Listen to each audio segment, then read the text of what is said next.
तो देखिए, नरेश गोयल ने जेट एयरवेज की नींव रखी थी। आज जेट एयरवेज भले ही एयरलाइंस इंडस्ट्री का इतिहास बन चुकी है, लेकिन नरेश गोयल ने शुरू से ही ऊंचाई को छूने का ख्वाब देखा और उसे साकार भी करके दिखाया। नरेश गोयल पंजाब के संगरूर जिले के रहने वाले हैं। 48 साल पहले 1975 में नरेश गोयल दिल्ली आ गए थे। आपको पूरी जानकारी दे रहे हैं कि किस तरीके से शुरुआत की थी उन्होंने। और आपको बताएं कि दास एयरलाइंस नामक एक कंपनी के एयर टिकट वो बेचा करते थे बंगाली मार्केट में। मिठाई की दुकान में उन्होंने नौकरी तक की थी, लेकिन फिर कुछ दिन हुए उसके बाद खाड़ी देशों के एयर टिकट की बिक्री उन्होंने शुरू कर दी। उनको सफलता मिली, कामयाबी मिली, तो चार्टर्ड प्लेन का बिजनेस उन्होंने शुरू कर दिया। 1993 में जेट एयरवेज की नींव उन्होंने डाली और उड़ानी शुरू की, वर्ल्ड क्लास सर्विस। तो देखिए किस तरीके से वो कैसे कमाने लगे, क्या कुछ हुआ, किस तरीके से शुरुआत हुई, उसका पूरा डेटा हम आपके सामने रख रहे हैं कि किस तरीके से उन्होंने फिर 2021 में आते आते वो कहां तक आगे बढ़े, किस तरीके से लोकप्रियता जो है वो बढ़ती चली गई। वक्त की पाबंदी भी थी, लेकिन उसके बावजूद किस तरीके से वो लोकप्रिय होते चले गए, किस तरीके से शुरुआत की और कहां तक पहुंचे, ये पूरा डेटा आपके सामने है। किस तरीके से जो नरेश गोयल हैं, बदलते वक्त में उन्होंने हालांकि कुछ गलत फैसले भी लिए, उनके कुछ गलत कदम थे जिन्होंने पूरी कंपनी की नींव को खोखला कर दिया था। देखिए, पंजाब के संगरूर जिले के रहने वाले थे नरेश गोयल और उसके बाद जब उन्होंने शुरुआत की, उस शुरुआती दौर में उन्होंने नौकरी तक की थी। बहुत मुश्किल सफर उनका रहा था, ख्वाब ऊंचा था, लेकिन ख्वाब ऊंचे उन्होंने देखे। 48 साल पहले 1975 में नरेश गोयल दिल्ली आ गए थे और देखिए 1975 में वो दिल्ली आए और दास एयरलाइंस नाम की एक कंपनी हुआ करती थी उस वक्त पर, और उस कंपनी में वो एयर टिकट बेचते थे उस कंपनी के। फिर क्या हुआ, देखिए बंगाली मार्केट में एक दुकान होती थी मिठाई की, वहां पर उन्होंने नौकरी भी की थी और इसी तरीके से उन्होंने अपने सफर की शुरुआती दौर में काफी ज्यादा मुश्किलें आई, संघर्षों भरा उनका ये जो जीवन है रहा था। कुछ दिन बीते, उसके बाद उन्होंने खाड़ी देशों के एयर टिकट्स की बिक्री शुरू कर दी।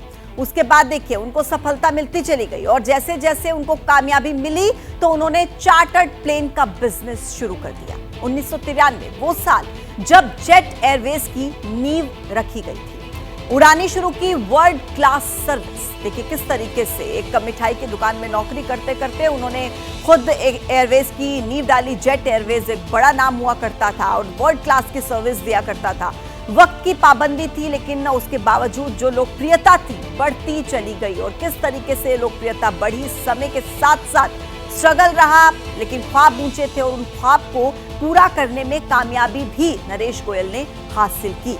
लेकिन वक्त बदला और नरेश गोयल ने कुछ गलत फैसले लिए और उनके कुछ गलत कदमों ने पूरी कंपनी की नींव को खोखला कर दिया, जिसके बाद जेट एयरवेज पर आखिरकार ताला लग गया। देखिए, सबसे पहले नवंबर 2005 जब गो फर्स्ट की शुरुआत हुई थी, नवंबर 2005 में गो फर्स्ट की शुरुआत हुई। उसके बाद जब साल 2020 आया तो किस तरीके से क्या कुछ हुआ, उसके पूरे ग्राफिक्स के जरिए जानकारी आपके टीवी स्क्रीन पर है। आप समझिए कि किस तरीके से कुछ गलत फैसले जो होते हैं वो काम को बिगाड़ सकते हैं और जो ख्वाब उन्होंने देखा वो किस तरीके से फिर बाद में चकनाचूर होता चला गया।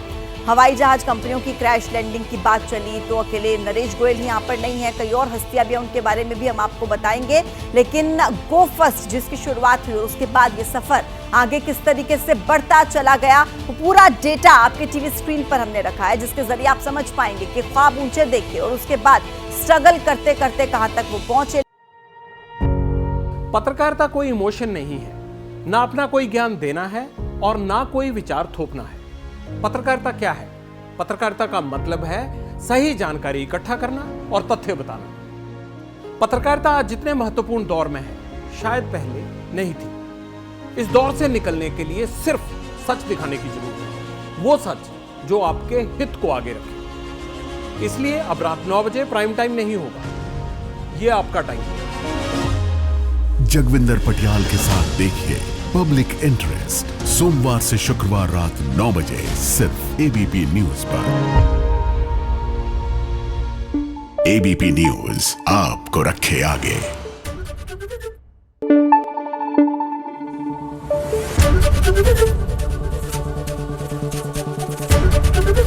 एबीपी न्यूज आपको रखे आगे।